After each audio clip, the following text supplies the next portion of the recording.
Big sister, please, give me something to eat. The woman shoves her back roughly, saying, just look at yourself.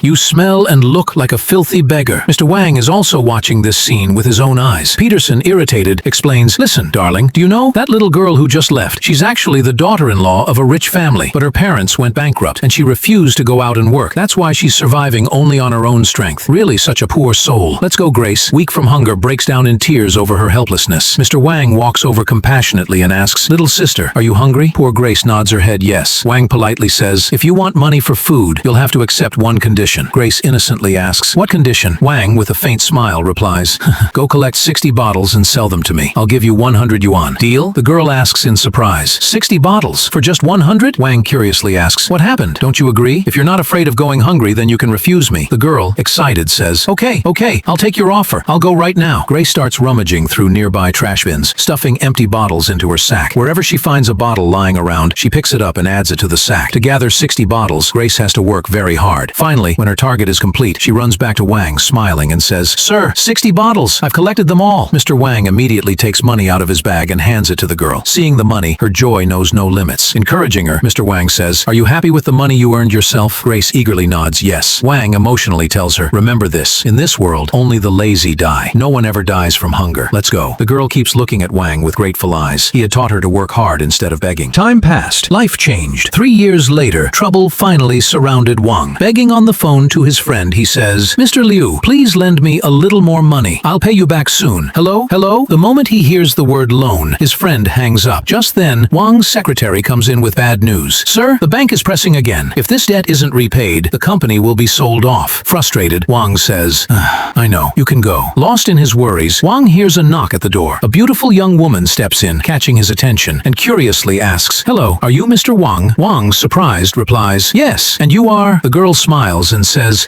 don't you recognize me? Back then you told me, in this world, only lazy people die. No one dies from hunger. Wang, recalling the moment with excitement, says, oh, so it's you. I haven't seen you in 3 years. Please, have a seat. Grace, with innocent sincerity, says, because of your advice back then, I am who I am today. This card has 5 million in it. I want to invest in your company, and I heard your company is struggling these days. Is there any way I can help? With tears in his eyes, Wang says, that's hard to say. As I once told you, happy cooperation. Happy cooperation. What do you think? Can one small act of kindness really change someone's life forever?